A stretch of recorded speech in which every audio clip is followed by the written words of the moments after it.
Em uma cabana isolada no Texas, Ross Ulbricht está sentado em frente a um laptop usado que ele comprou em dinheiro. Na mesa ao lado dele está um saco de 10 gramas de cogumelos alucinógenos que ele mesmo cultivou em um porão. Ele aperta Enter. Naquele momento, o primeiro item foi listado em um site chamado Silk Road. Sem perceber, Ross não apenas criou um site ilegal, ele acidentalmente criou a Dark Web moderna. Como conhecemos hoje, a Dark Web é uma parte da internet conhecida por atividades ilícitas, sendo chamada de gêmea maligna da rede. LSD, cocaína e êxtase estão a um clique do mouse. Me impressiona que um site assim permaneça tanto tempo online. O Departamento de Justiça vai te responsabilizar pelos seus crimes. Ross Ulbricht. Eu quero ter tido um impacto positivo substancial no futuro da humanidade. Até lá.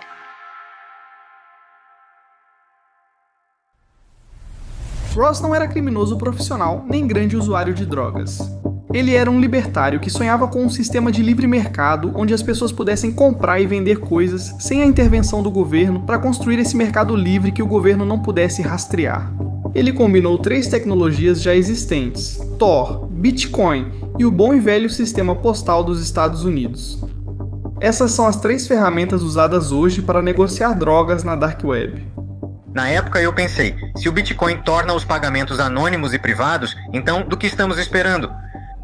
Por que estamos aqui só conversando sobre isso? Vamos colocar em prática agora. A maioria conhece o Bitcoin no sistema postal, mas o Tor era a verdadeira arma do Ross.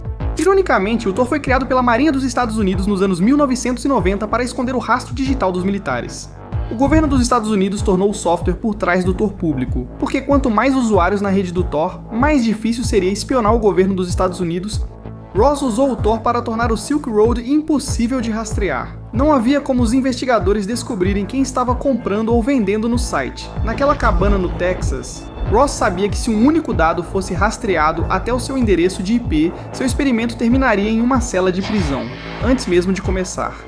Ross não sabia disso na época, mas ao criar seu mercado na rede Tor, ele tinha acabado de acender as luzes para a Dark Web. Mas fazer com que as pessoas acessassem seu mercado seria um desafio. Acessar a Dark Web não era popular em 2011, então Ross ia precisar de um marketing sério para vender seu saco de cogumelos.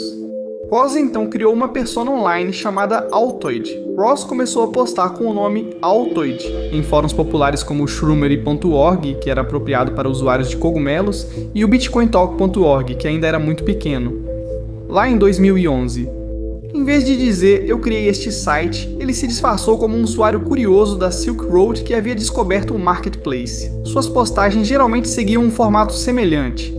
Encontrei um site chamado Silk Road, um serviço oculto no Tor que diz permitir comprar e vender coisas online anonimamente. Penso em comprar lá, mas gostaria de saber se alguém já conhece e recomenda. Ele sabia que o principal obstáculo para seu site era que muitos não sabiam usar o Tor. Por isso, incluía o link em suas postagens. Esse link não levava você até a Silk Road, mas te direcionava para um guia detalhado que explicava como baixar o Tor e como acessar o marketplace dele. Ross estava recrutando pessoas para a Dark Web. Então foi a primeira vez que vimos esse nascimento na internet da mistura de criptomoeda com um software de bloqueio de IP. No cybercrime você persegue o IP para rastrear na rede ou vai atrás do dinheiro. Esse meio bloqueava ambos.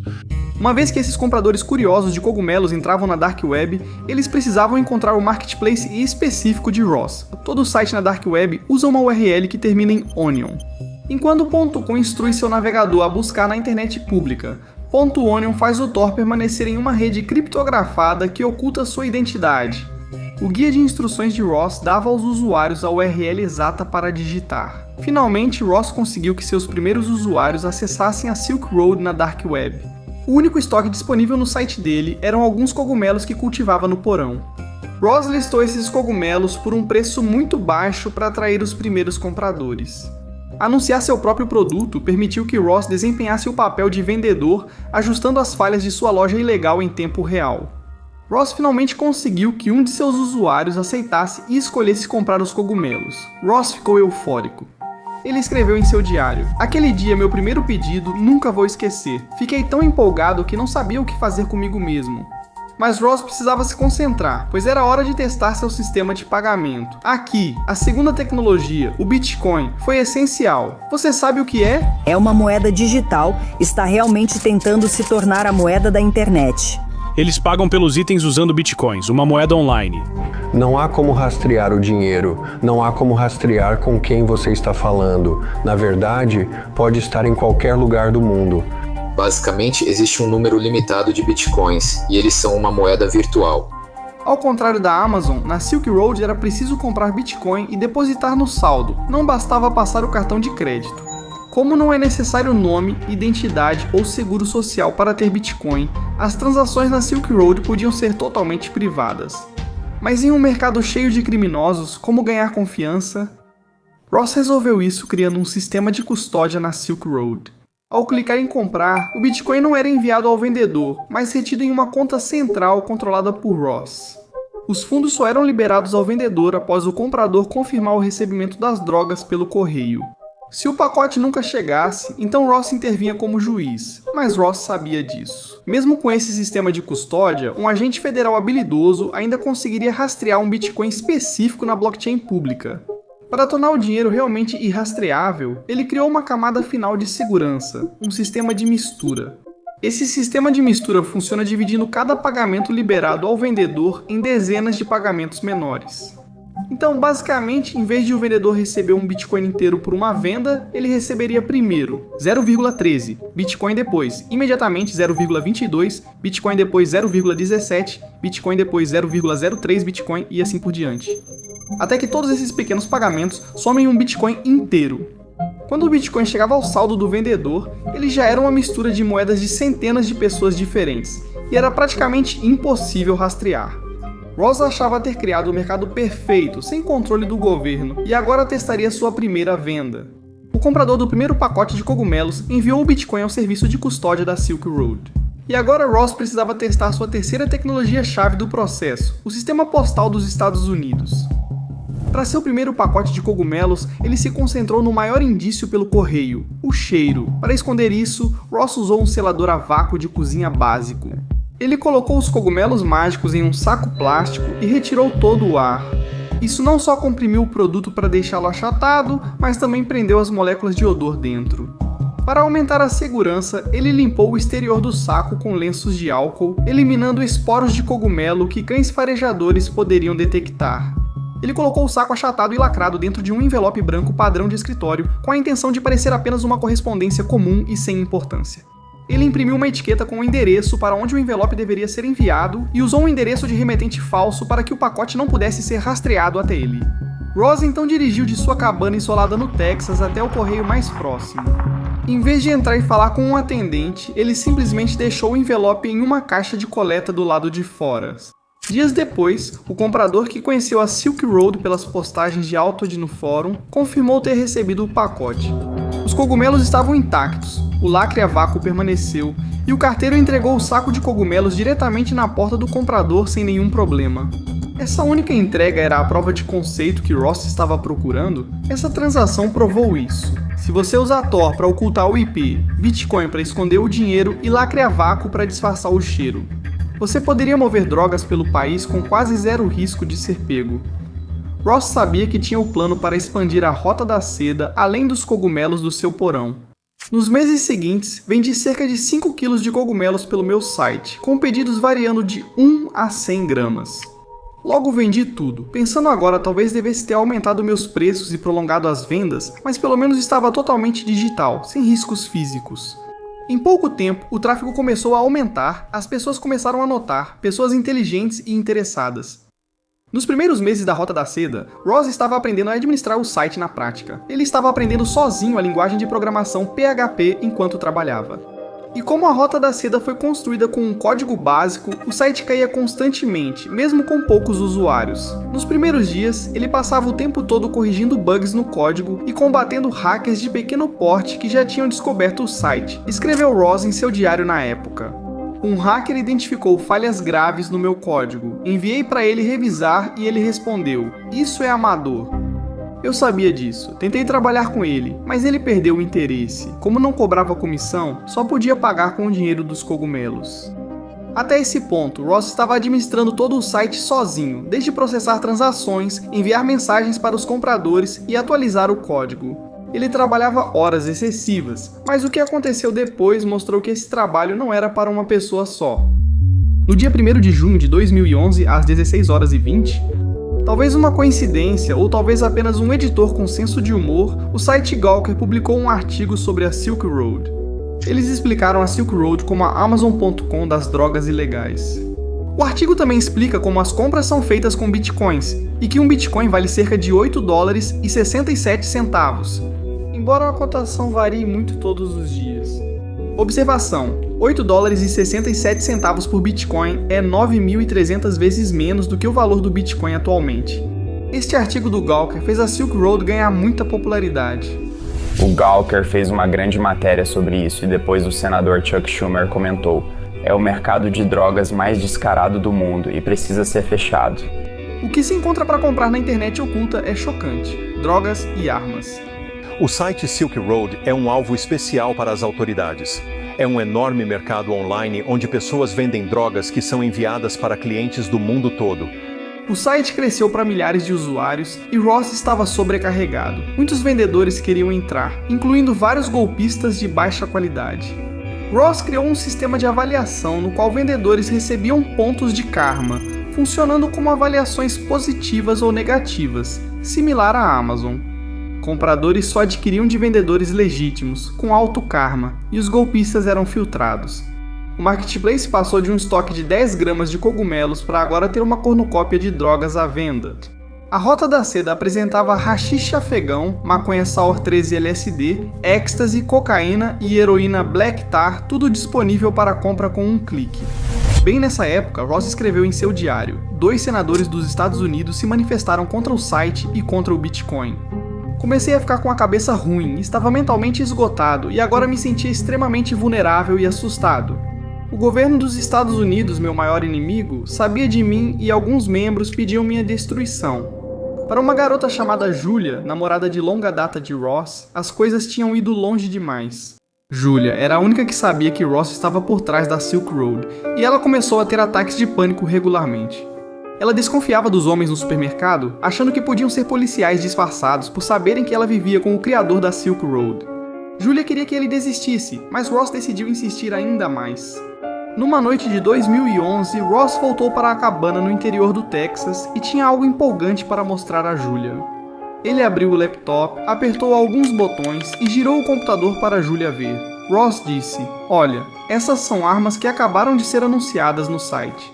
Julia entrou em pânico e implorou para Ross que as coisas estavam indo longe demais. Julia sentiu que Ross valorizava a Silk Road mais do que a ela, então ela deixou Ross antes do fim do ano. Ross não só ficou arrasado, mas também temeu que Julia contasse a outros sobre seu envolvimento. Por isso, decidiu fugir do Texas. Pouco depois do término, Ross fez as malas, vendeu sua caminhonete e se mudou para a Austrália. Em Sydney, a vida melhorou muito, e a ansiedade de Ross de ser pego diminuiu bastante. O dinheiro de verdade começou a entrar, e Ross estava recebendo comissão em cada venda. Para as compras menores, Ross ficava com 10 a 15%, e para os pedidos maiores em grande quantidade, sua comissão caía para 8%. Com essa comissão, Ross estava ganhando entre 100 mil e 200 mil dólares por mês. O estoque de armas estava crescendo, onde os compradores agora podiam adquirir Uzis, pistolas Beretta e fuzis de assalto AR-15. Tudo isso podia aparecer bem na sua porta. Além de armas e munição, a Silk Road também oferecia ferramentas de hacking e passaportes falsificados. Isso atraiu mais atenção da imprensa para a Silk Road, e a mídia passou a cobrar o governo por não fechar o site. Acho que começou como compartilhar a ideia, mas depois ele assumiu o controle e decidiu como seria e estava ganhando muito dinheiro. Ross interagia com dezenas de pessoas no site todos os dias. Ele se comunicava diretamente com vendedores, clientes e funcionários temporários que encontrou online para ajudar com problemas de programação do site. Sua primeira contratação foi um homem chamado Chronic Pain, depois identificado como Curtis Green. Curtis foi contratado como moderador para resolver disputas entre compradores e vendedores. Ele também desconhecia a verdadeira identidade de Ross, usando apenas nomes de usuário na Dark Web. Ross enviava cerca de $1.000 em Bitcoin por semana a Curtis como pagamento. Esse Bitcoin hoje valeria milhões, mas talvez ainda mais importante do que Curtis, Ross encontrou um homem que poderia ajudá-lo com programação de alto nível. Esse programador de alto nível usava o nome na internet de Variety Jones, ou VJ, como as pessoas na Dark Web o chamavam. Para Ross, ele parecia muito inteligente pela forma como respondia às suas perguntas de programação. Falando sobre Variety, Ross escreveu em seu diário: "Este era o personagem mais forte e determinado que conheci no site até então. Ele logo mostrou seu valor ao identificar uma falha grave de segurança no site que eu desconhecia. Ele me ajudou a organizar questões legais, criar histórias de cobertura, fazer um testamento e buscar um sucessor. Tem sido um verdadeiro mentor." Eles passaram de conversar a cada poucos dias para a cada poucas horas e depois a cada poucos minutos. Um dia, a Variety enviou uma mensagem a Ross com uma pergunta inusitada: "Você já assistiu A Princesa Prometida?" Era uma comédia sombria de 1987 sobre um pirata que herda o nome de Pirata Roberts Terrível de outra pessoa. Ao longo dos anos, novas pessoas assumiam o nome de Pirata Roberts Terrível, enquanto o anterior se aposentava. Assim, ninguém sabia ao certo quem era o Pirata Roberts Terrível. Variety disse para Ross: "Você precisa mudar seu nome de admin para Pirata Roberts Terrível." Foi uma ideia genial de Variety. Se Ross fosse pego algum dia, ele poderia teoricamente admitir que foi o Pirata Roberts Terrível em algum momento. Mas ele não era a pessoa que começou a Rota da Seda. E se perguntassem quem era o Pirata Roberts Terrível antes dele, Ross diria completa ignorância. E diria que tudo o que sabe é que a pessoa se chamava Pirata Roberts Terrível.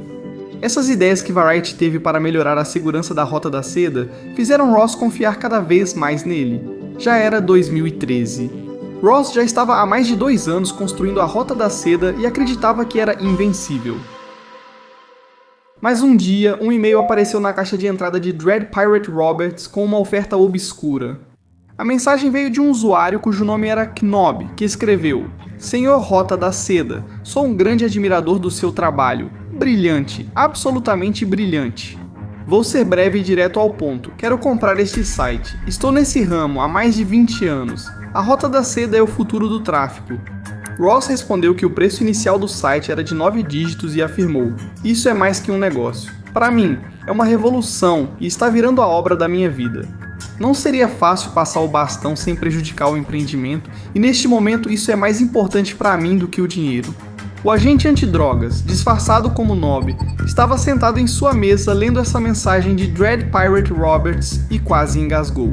Até então, a DEA não fazia ideia de que a Silk Road estava em operação. Esse tal Knob recusou a oferta, mas agora a DPR acreditava que Knob era um grande nome no setor e tinha o respeito dele. Ao conquistar o respeito de Ross, a DEA agora tinha uma ideia diferente em mente. Knob mandou uma mensagem para a DPR dizendo que, na verdade, ele tinha 1 quilo de cocaína que queria vender. Knob queria ver se DPR conseguia encontrar um comprador para ele. Apenas um dia depois, DPR respondeu: "Ei, acho que temos um comprador para você." Em pouquíssimo tempo, DPR conectou Knob ao intermediário da Silk Road e concordou em comprar a cocaína antes de repassá-la a outro comprador. O intermediário era Curtis Green, o primeiro funcionário de Ross. Curtis, por engano, enviou uma mensagem criptografada com seu endereço para Knob, informando onde a cocaína deveria ser entregue. Agora a DEA estava a caminho de Spanish Fork, Utah. Pouco depois das 11 da manhã, em 17 de janeiro de 2013, um falso funcionário dos Correios chegou à casa de Green para entregar o pacote. Ele colocou o pacote no chão e gritou pela porta de tela: "Tem alguém em casa?" Green olhou diretamente para a van postal branca, depois para o pacote e caminhou cautelosamente até a porta da frente para pegar o pacote. Era hora de agir. Dezenas de homens da equipe local da SWAT e da DEA saíram correndo dos veículos, armas em punho, e atravessaram o gramado. Um ariete preto quebrou a porta da frente, caindo no chão. Eles gritavam. Green, paralisado, disse aos policiais que cooperaria. Ele forneceu aos agentes seus dados do Silk Road e detalhou suas funções no site.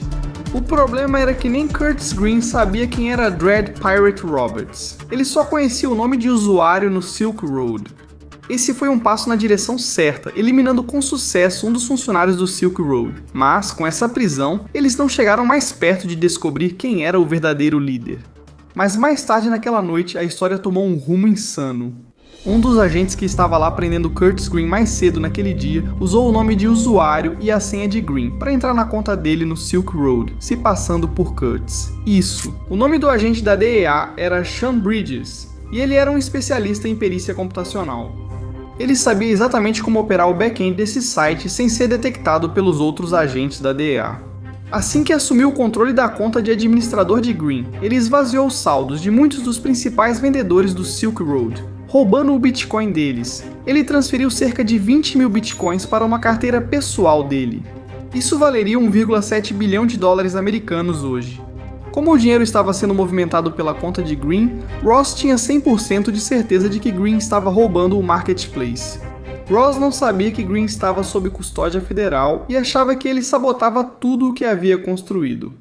Ross, então, em pânico, mandou uma mensagem para Knob, já que Knob tinha o endereço real de Green. Disse Ross: "Essa será a primeira vez que vou acionar o meu capanga", e pediu que Green fosse espancado e devolvesse seus bitcoins. Depois, Knob perguntou: "Você quer que ele seja espancado, baleado ou apenas visitado?" Ross respondeu: "Quero que ele seja espancado e depois obrigado a devolver os bitcoins roubados, sentando-o no computador para isso." Os agentes da DEA continuariam o máximo possível tentando obter mais informações sobre quem era o Dread Pirate Roberts. Os agentes da DEA levaram Green ao Marriott de Salt Lake, no centro, para simular um interrogatório. Eles simularam afogamento e bagunçaram Green para que ele parecesse apavorado e exausto. Depois tiraram fotos de Green nesse estado e as enviaram para Ross. Ross sentiu que Green sabia demais e mudou de ideia. Ross queria que Green fosse morto. Ross enviou mensagem para Knob: "Pode mudar a ordem para executar em vez de torturar?" DPR escreveu que o funcionário estava infiltrado há um tempo e agora que foi preso, ele teme que ele entregue informações. Ele terminou a mensagem dizendo que nunca matou um homem ou mandou matar antes, mas que nesse caso é a decisão certa. A DEA não podia acreditar no que estava vendo, mas queria continuar acompanhando. Eles queriam ganhar ainda mais confiança de Ross. Para simular as consequências de um assassinato, eles nem usaram maquiagem profissional. Eles fizeram Green deitar no chão do banheiro dele e espalharam sopa Campbell's Chunk no rosto de Green. Para simular sangue e vômito, molharam-no com água para deixar sua pele pálida e cerosa, como se estivesse morto há horas. O agente disfarçado, fingindo ser Knob, então tirou uma foto de Green deitado no chão, parecendo morto, e enviou para Ross. Ross transferiu 40 mil dólares em Bitcoin para Knob pelo assassinato. Ele também disse à agente disfarçada: "Estou irritado por ter que matá-lo, mas o que está feito, está feito. Não acredito que ele foi tão estúpido. Só queria que mais pessoas tivessem integridade." Ele reage tipo: "Não acredito que o cara que matei não tinha integridade." Os agentes se chocaram ao ver que o assassinato encenado funcionou. O experimento pacífico de Ross para criar um mercado livre de intervenção do governo agora o havia levado ao que ele acreditava ser o assassinato intencional de um de seus melhores amigos. E esse não seria o último assassinato que Ross supostamente teria ordenado. Em março de 2013, Ross estava sendo chantageado por um usuário chamado Químico Amigável. Químico Amigável afirmava ser fornecedor de um dos maiores vendedores do Silk Road, Lucy Drop. Químico Amigável alegava que Lucy Drop lhe devia 900 mil dólares. Químico Amigável ameaçou Ross dizendo: "Você não me deixa escolha. Quero 500 mil dólares em 72 horas, ou vou divulgar todas as informações que tenho. Eu odeio fazer isso, mas preciso do dinheiro, ou vou divulgar tudo." Mais de 5 mil detalhes de usuários e cerca de 2 dúzias de identidades de vendedores.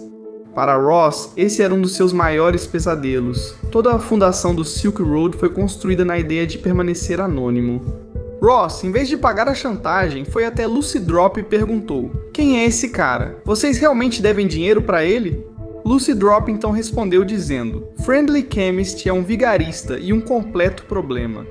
Ross estava preocupado que Friendly Chemist pudesse vazar tudo, e ele sabia que precisava fazer alguma coisa.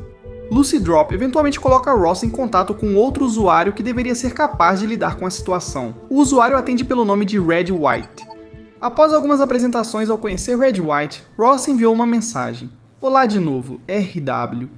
Detesto trazer um problema logo no início do nosso contato, mas Blake, o químico simpático, está me incomodando. Quero colocar uma recompensa por ele. Se não for muito incômodo para você, qual seria um valor adequado para motivá-lo a encontrá-lo? Necessidades como essa acontecem de vez em quando, para alguém na minha posição. Tenho outras pessoas a quem recorrer, mas é bom ter opções, e você está próximo do caso agora. Espero que você esteja aberto a isso, e que seja mais um aspecto do nosso relacionamento comercial. Ross e Red White conversam sobre como o serviço deve ser feito. Red White explica: se você quiser que pareça um acidente, vai custar muito mais caro. Não levantaria suspeitas, ele simplesmente sairia de casa um dia e não voltaria. Se não ligar para a aparência, sai mais barato que o acidente. Red White pede até $300 mil pelo serviço, mas Ross afirma que recentemente conseguiu um trabalho limpo por $80 mil. Eles acabam fechando um acordo de $150 mil em Bitcoin para Red White fazer o serviço. Sobre Friendly Chemist, mais tarde à noite, Red White avisa Ross. Seu problema foi resolvido. Também aprenderam muitas coisas que ele tinha com ele. Fique tranquilo porque ele nunca mais vai chantagear ninguém. Mas o Ross não fazia ideia de que estava sendo enganado esse tempo todo. Red White, Friendly Chemist e Lucy Drop eram todos a mesma pessoa. James Ellison do Canadá criou várias identidades online e ele simplesmente enganou o Ross para que lhe enviasse $150 mil para executar um assassinato de uma pessoa que nunca existiu. Red White enviou uma foto falsa para Ross de um homem estirado no chão, tentando parecer o químico amigo. A vítima estava com fita adesiva na boca, parecia estar vestindo uma camisa branca e parecia que tinha acabado de ser eliminada. Em resposta à foto, Ross disse: "Não preciso dos pertences dele, pode fazer o que quiser com eles. Obrigado novamente pela ajuda." DPR James Ellison, o homem por trás dessas 3 identidades diferentes, não podia acreditar que seu golpe tinha acabado de funcionar. Ele percebeu quanto Ross pagaria para proteger o Silk Road e achou que podia conseguir ainda mais dinheiro dele. Apenas um dia depois, Red White respondeu com a notícia de que Friendly Chemist tinha 4 colegas de quarto que também estavam envolvidos no esquema de chantagem e tinham cópias de outros dados de usuários roubados e até mesmo bitcoins roubados. Ross agora enfrentava uma decisão difícil sobre o que fazer com essas 4 pessoas. Claro, tudo isso era falso, e era apenas mais uma tática de James Ellison para arrancar ainda mais dinheiro de Ross. Ross originalmente queria reunir os 4, separá-los e fazer com que entregassem uns aos outros e devolvessem o dinheiro roubado. Red White responde com algumas questões logísticas, dizendo que seria possível, mas eles teriam que pegar todos de uma vez, assim nenhum deles escaparia. Em resposta, Ross propõe: "Ok, vamos só pegar Andrew e deixar por isso mesmo." Red White queria tirar ainda mais dinheiro de Ross e ofereceu um pacote de $500 mil em Bitcoin para eliminar todos os 4. Red White também afirmou que tudo recuperado seria dividido igualmente com você. Ross então respondeu: "Ok, vou confiar no seu julgamento e espero que possamos recuperar alguns ativos deles. $500 mil em Bitcoin foram enviados." Ross agora achava que havia encomendado 6 assassinatos, mas não sabia que nenhum era real. Mas se você entrar na internet e disser: "Olá pessoal, eu gostaria de contratar um assassino de aluguel", você vai acabar chamando a Polícia Federal. Seria de se esperar que ele soubesse não buscar um assassino de aluguel online, pois provavelmente falaria com um agente federal, mas ele parecia não saber disso. Nenhum corpo foi encontrado, mas de novo ele encomendou, pagou por eles e depois ainda se gabou disso. Enquanto Ross enviava centenas de milhares em Bitcoin para matadores imaginários, o FBI estava trabalhando duro para rastrear o homem por trás de Dread Pirate Roberts. Um dos agentes federais por trás da investigação era um homem chamado Gary Alford. Gary, especialista em registros, acreditava que todo criminoso, por mais genial, cometia erros no começo, quando acham que ninguém observa. Seguindo essa lógica, Gary usou a busca avançada do Google para localizar a primeira menção da Rota da Seda na internet. Primeiro, ele achou uma postagem no fórum bitcointalk.org de um usuário chamado Altoid. Gary percebeu a data dessa postagem, 27 de janeiro de 2011, o mesmo mês em que a Rota da Seda foi lançada. Gary continuou investigando Altoid e encontrou outra postagem em um fórum diferente chamado trumery.org. Novamente, era Altoid promovendo o site. Mas o grande erro que Gary estava procurando veio de uma postagem que Altoid fez no Bitcoin Talk em outubro de 2011. Neste tópico, Altoid buscava o melhor profissional de TI da comunidade Bitcoin para liderar o desenvolvimento de uma startup financiada por investidores. Se estiver interessado, por favor envie suas respostas para as seguintes perguntas para rossobrist@gmail.com. O pânico deve ter começado quase imediatamente depois que Ross apertou o botão de postar. Em menos de um minuto, Ross mudou a postagem para que enviassem e-mails para Frost, @frostcom, não para seu e-mail pessoal. Frost@frostcom era um e-mail falso que Ross tinha criado meses atrás para esconder sua verdadeira identidade, mas o dano já estava feito. Como muitos sites grandes, o fórum Bitcoin Talk mantém um histórico de revisões de cada postagem. Enquanto o público só via o e-mail Frost vinculado, os investigadores podiam voltar à versão original da postagem e viam Ross Ulbricht, @gmail.com. Quando Gary fez uma investigação sobre Ross Ulbricht, ele encontrou um jovem sorridente, de aparência limpa, com mestrado em engenharia pela Penn State. Esse era mesmo responsável pelo maior comércio de drogas do mundo? Mas foi o resumo que fez Gary acreditar que havia achado o sujeito. Ross escreveu que está criando uma simulação econômica para dar às pessoas uma experiência em primeira mão de como seria viver em um mundo sem o uso sistêmico da força. Para um espectador casual, parecia só um universitário nerd falando sobre política libertária.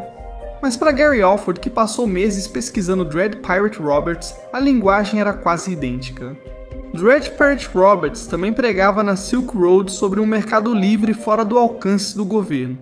Era julho de 2013 e Ross estava morando em São Francisco. Ele alugava um apartamento com outros 3 colegas de quarto por $1.000 por mês que pagava em dinheiro. Ross também usava o nome Josh Terry para todos em São Francisco e tinha identidades falsas para provar isso. A identidade de Josh Terry não bastava e Ross queria mais identidades para se disfarçar. Ross então entrou na Silk Road e comprou 9 identidades falsas diferentes de um vendedor no Canadá. Cada identidade tinha nome e endereço distintos, mas todas mostravam o rosto dele. Ross achou que estava sendo esperto ao providenciar identidades reservas para si mesmo, mas cometeu um grande erro ao mandar todas serem enviadas diretamente para o apartamento em São Francisco onde ele morava. Em julho de 2013, um pacote do Canadá foi sinalizado em uma inspeção rotineira na fronteira. Um agente abriu um envelope suspeito e achou 9 carteiras de motorista falsas, com nomes diferentes, mas o mesmo rosto. Agentes do Departamento de Segurança Interna foram ao apartamento de Ross na época para falar com ele, sem saber que ele era o responsável pelo Silk Road. Ross estava calmo ao conversar com os agentes e até mostrou a eles sua identidade verdadeira do Texas, com o nome Ross Ulbricht. Ele tentou se explicar dizendo que, hipoteticamente, qualquer pessoa poderia enviar qualquer coisa para a casa de alguém pelo Silk Road. Os agentes não tinham provas suficientes para prender Ross, mas fizeram algo muito pior. Registraram um relatório formal. Quando o relatório sobre Ross Ulbricht entrou no banco de dados federal, a situação escalou rapidamente. Ross Ulbricht era exatamente o mesmo nome que o agente Gary Alford tinha acabado de encontrar nos arquivos do Altoid. Agora as evidências eram claras. Os federais tinham um rosto, um nome e uma localização confirmada em São Francisco. Mas eles tinham um grande problema: a criptografia. Se os federais arrombassem a porta dele, Ross provavelmente teria tempo suficiente para apertar um único botão ou até mesmo fechar a tampa do seu laptop. Todas as evidências, como provas dos assassinatos, transações em Bitcoin e registros de conversa, ficariam protegidas por senha e seriam perdidas para sempre. Os federais não precisavam apenas prender Ross, mas também precisavam pegá-lo em flagrante para conseguir condená-lo. No dia 1º de outubro de 2023, uma equipe de agentes disfarçados começou a seguir Ross. Quando saiu de seu apartamento, ele entrou em um café próximo, mas não havia lugares disponíveis. Ross então foi até a biblioteca pública de Glen Park. Ross subiu até a seção de ficção científica no 2º andar, sentou-se em uma mesa e abriu seu laptop. Ele não fazia ideia de que as pessoas aleatórias ao seu redor não estavam ali para procurar livros, mas sim que eram agentes federais de elite disfarçados. Às 15h14. O sinal chegou e Ross estava conectado ao painel de controle principal do Silk Road. Mas os federais não podiam avançar de imediato, precisavam distraí-lo para desviar sua atenção da tela. De repente, 2 agentes disfarçados, um homem e uma mulher, levantaram-se atrás de Ross e começaram a discutir aos gritos. A mulher gritou, o homem respondeu aos berros, e por um breve instante toda a biblioteca ficou em silêncio. Como os agentes queriam, Ross se virou para ver toda a confusão. Em segundos, um agente disfarçado à frente de Ross avançou e pegou o laptop da mesa antes que Ross pudesse entender o que ocorria. Ele foi derrubado no chão por outro agente. O agente que pegou seu laptop rapidamente o entregou ao investigador principal, que imediatamente começou a clicar pelas janelas abertas, para evitar que a seção do computador expirasse. Lá estava, brilhando na tela, o painel de administrador do Silk Road, conectado como Dread Pirate Roberts. Enquanto Ross estava deitado no chão da biblioteca, imobilizado por vários agentes, ele não tentou reagir. Segundo relatos, ele questionou os agentes sobre quem eram e o motivo da ação, tentando manter postura de inocente. Ross foi algemado e levado para fora da biblioteca até uma prisão de segurança máxima. Assim que o laptop foi levado para o laboratório do FBI, eles encontraram a prova mais incriminadora de todas. Era uma pasta no laptop de Ross, intitulada Log. Ross mantinha um diário de suas atividades desde 2011. Ele havia documentado seu crescimento, seus medos, suas conversas com Variety Jones e, mais importante ainda, seus pagamentos pelos assassinatos. O registro era basicamente uma confissão digital que abrangia toda a história da Silk Road. O julgamento de Ross Ulbricht começou em janeiro de 2015, e logo a grande quantidade de evidências do governo superou sua equipe de defesa. Na sentença dele, em maio de 2015, o tribunal estava lotado de famílias de pessoas que morreram por overdose de drogas ligadas à Silk Road. Apesar de não ter antecedentes criminais, Ross foi condenado a 2 penas de prisão perpétua, mais 40 anos sem possibilidade de liberdade condicional. Curiosamente, Ross nunca foi acusado ou condenado pelos planos de assassinato em seu julgamento, pois eram golpes e ninguém morreu. No entanto, com 2 sentenças de prisão perpétua e sem possibilidade de liberdade condicional, ficou claro que Ross passaria o resto da vida atrás das grades. Ou bem, não tão rápido assim. E se você votar em mim no primeiro dia, eu comutarei a sentença de Ross Ulbricht. Então é por isso que vocês, libertários, ao invés de votar em um terceiro partido e serem puristas quanto a isso e não fazerem nada, porque vocês sabem que o candidato de vocês não vai ganhar porque não votam em um vencedor, conheçam Trump. Se eu descobrir que Ross Ulbricht foi punido como exemplo, então eu lhe concederei clemência. O cara foi condenado a apodrecer na prisão por criar um site. Ele idealizou a Silk Road como um caminho para a paz, e só o presidente pode ajudá-lo a fazer uma reviravolta no caminho para a redenção. Libere Ross Ulbricht, senhor presidente. Na noite passada, Donald Trump me concedeu um perdão total. Eu estava cumprindo prisão perpétua sem direito à liberdade condicional e fiquei preso por mais de 11 anos, mas ele me libertou. Agora sou um homem livre. Nas primeiras horas da manhã de 22 de janeiro de 2025, Ross Ulbricht foi autorizado a sair em liberdade. Donald Trump cumpriu sua promessa e apenas um dia após sua posse, Ross Ulbricht recebeu um perdão presidencial total e incondicional. Então não estou mais em uma cela de prisão. Lembre-se de que ninguém alegou que Ulbricht tenha negociado ou vendido pessoalmente narcóticos ilegais ou lucrado com qualquer tipo de atividade criminosa. Ele só criou a plataforma onde essas transações podiam ocorrer. Digamos, no Craigslist há coisas ilícitas acontecendo, mas isso não era apenas o governo fechando o Craigslist. Isso foi o governo prendendo Craig e dando a ele 2 sentenças de prisão perpétua, mais 40 anos, quando ele não havia cometido nenhum crime violento. O CEO da Verizon é culpado se você ligar para seu traficante? Mark Zuckerberg não vai ser preso, nem deveria. Se alguém usa o WhatsApp para traficar drogas, o que, claro, provavelmente está acontecendo, certo? Ou se alguém usa o Instagram ou o Facebook para contrabandear armas ilegalmente. Porque parece que existe essa percepção por aí de que, ele só administrava um site, sabe? E como ele pode ser responsabilizado pelo que aconteceu nesse site? Mas eu acho que você está argumentando que foi um pouco mais do que isso. E que ele era, ele construiu conscientemente um mercado ilícito e estava lucrando com isso na casa dos milhões de dólares. Bem, eu não preciso argumentar que ele foi considerado culpado disso. No fim, libertários do mundo inteiro tentaram convencer o alto escalão do governo de que Ross merecia liberdade. Agora, Ross vive em um mundo livre. Isso é bem diferente de quando ele entrou na cabana no Texas para começar seu experimento. Só o tempo dirá o que o temido pirata Roberts escolherá fazer com essa liberdade tão duramente conquistada. Você acha que foi a decisão certa libertar Ross? Não é a primeira vez que poderosos usam pessoas como ferramentas para uma ideia. Décadas antes, Kim Jong-il sequestrou o maior cineasta e a maior atriz da Coreia do Sul e os forçou a construir a indústria cinematográfica da Coreia do Norte. Esse vídeo é o próximo.